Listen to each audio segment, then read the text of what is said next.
अब युद्ध कर सकते हैं, वरना इस संसार में अभी तक कोई नहीं है।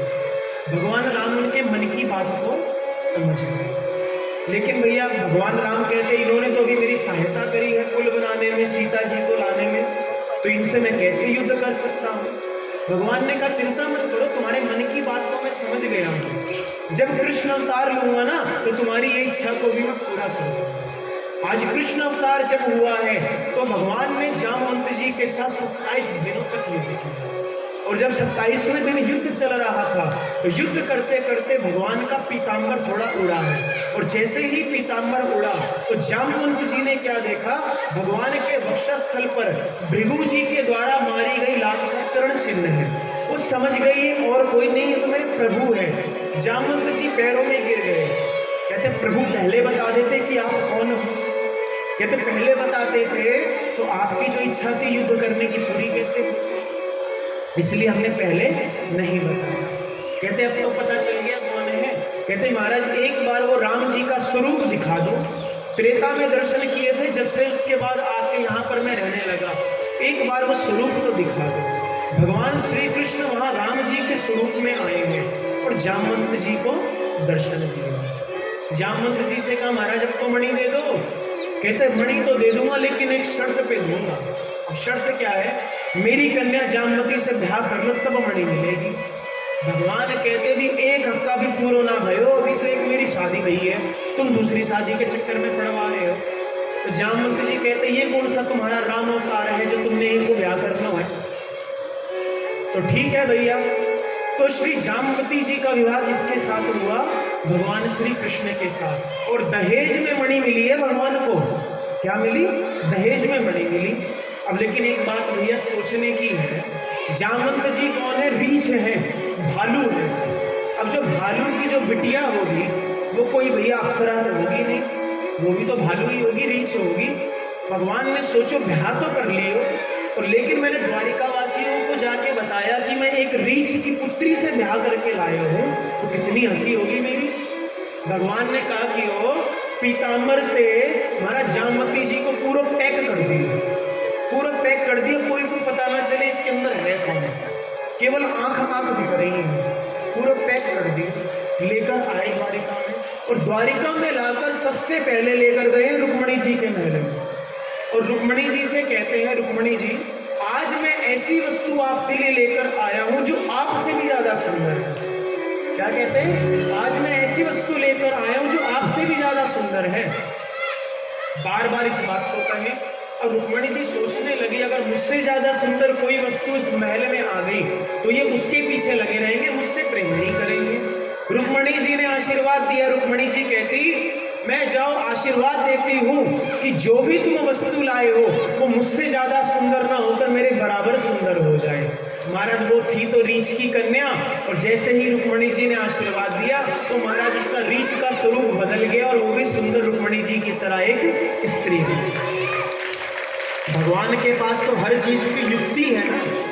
तो दूसरा विवाह किसके साथ हुआ, श्री जामवती जी के साथ। दो विवाह हो गए ठाकुर जी के हमारे। अब मणि जो आई थी, मणि को ले जाके सत्यराजीत को दिया और कह दिया भैया मैंने मणि चोरी नहीं करी थी, ये तो तेरे भाई को एक सिंह ने मारा और ये मणि मैं वहां से लेकर आया। अब तो जब समस्त द्वारिका वासियों को पता चला कि सत्यराजीत ने भगवान के ऊपर कलंक लगाया है, जितने भी भैया यादव थे ना सबकी सब सत्यराजीत को अपशब्द कहते कि तूने हमारे भगवान पर कलंक लगाया, अनेक प्रकार के शब्द कहते। अब तो भैया जिस गली से निकलता भैया इसकी हंसी उड़ाई जाती। इसने सोचा मेरी हंसी ना उड़े इसके लिए काम करता हूँ। इस सत्यराजीत की एक कन्या है जिसका नाम है सत्यभामा।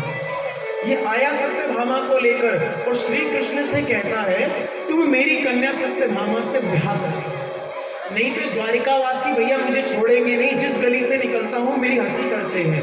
भगवान ने कही परसों ही तो मेरा दूसरा ब्याह भयो, तू और लेकर आ गो। या कहते महाराज इसमें तुमने कौन सी कसम खाई है। महाराज 10 दिनों के अंदर तीसरा ब्याह हो गया सत्यभामा जी के साथ, और जो मणि दी थी ना वो मणि घूम फिर के फिर ठाकुर जी के पास आ गया। जिसकी जो वस्तु होती है ना वो भैया घूम फिर कर उसी के पास आ जाती है।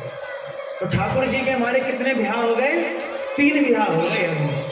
अभी तो लाइन चल रही है भैया, अभी तो थोड़ा बड़े को मान लो, 3 हो गए। अब क्या हुआ, एक बार ठाकुर जी अर्जुन के साथ इंद्रप्रस्थ विचरण कर रहे थे, जिसको हम सब लोग इस समय दिल्ली कहते हैं ना, पुराणों में इसका नाम क्या है, इंद्रप्रस्थ। तो इंद्रप्रस्थ में विचरण कर रहे थे यमुना जी के किनारे। तो वहां पर अर्जुन ने देखा कि एक स्त्री श्री यमुना जी की नदी के किनारे ही कुटिया बनाकर भजन कर रही है। पहुंच गए अर्जुन, कहते कौन हो, अपना परिचय दो। उनने कहा मेरा नाम कालिंदी है, मेरा नाम यमुना है, कालिंदी है, मैं सूर्य भगवान की पुत्री हूँ। उन्होंने कहा भजन क्यों कर रही है? कहते मैं श्री कृष्ण को पति रूप में पाना चाहती हूँ, इसलिए मैं भजन कर रही हूँ। तो अर्जुन कहते इसमें कौन सी बड़ी बात है, श्री कृष्ण मेरे साथ रथ में ही तो बैठे हैं। महाराज श्री कृष्ण को जाके बताया है कि जो ये तपस्या कर रही है सूर्य भगवान की पुत्री यमुना है, और ये आपको पति रूप में पाने के लिए तपस्या कर रही है। भगवान ने कहा अभी तो 3 ब्याह हो गए, तो उनने कही क्या दिक्कत है, हमारा चौथा और कर लो। तो चौथा विवाह कहाँ पर, इंद्रप्रस्थ में। तो इंद्रप्रस्थ में भगवान का चौथा विवाह संपन्न हुआ। 5वां विवाह हुआ है श्री मित्र वृंदा जी के साथ। 6ठा विवाह हुआ है श्री सत्या जी के साथ, जिनका दूसरा नाम नागनिजिति भी है। और 7वां विवाह हुआ है भद्रा जी के साथ। और 8वां विवाह हुआ है श्री लक्ष्मणा जी के साथ। तो ये जो अष्ट प्रमुख भगवान श्री कृष्ण की पटरानी है, रानी नहीं पटरानी, जो रानियों से थोड़ी सी स्पेशल होती है। ये कौन है महाराज, 8 पटरानी। यहाँ पर सुंदर भगवान श्री कृष्ण के 8 प्रमुख विवाह हुए हैं। और समय आने पर श्री रुक्मणी जी के गर्भ से प्रथम श्री ठाकुर जी की संतान उत्पन्न हुई है, जिनका नाम था श्री प्रद्युम्न जी महाराज। श्री प्रद्युम्न जी की महाराज श्री प्रद्युम्न जी प्रकट हुए हैं। लेकिन उस समय एक असुर था, उसको पता था कि श्री कृष्ण के पुत्र के द्वारा ही मेरी मृत्यु होगी।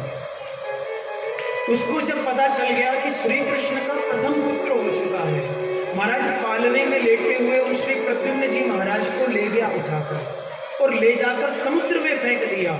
समुद्र में एक मत्स्य बड़ी मछली ने उसको निगल लिया, और वही जो महाराज मछली थी वो कहाँ पहुंच गई, उसी असुर के यहाँ पे पहुंच गई, जिसकी मृत्यु श्री कृष्ण के पुत्र के हाथों से हुई। रसोई में गए, उस महाराज मछली को चीरा गया, तो उसके अंदर से महाराज श्री प्रद्युम्न जी महाराज जीवित निकले, मरे नहीं थे। और जो रसोई की सेवा कर रहा था व्यक्ति, उसने अपनी पत्नी को बुलाया और पत्नी से कहा इस बालक का लालन पालन करो। प्रद्युम्न जी महाराज कौन है, साक्षात कामदेव ही प्रद्युम्न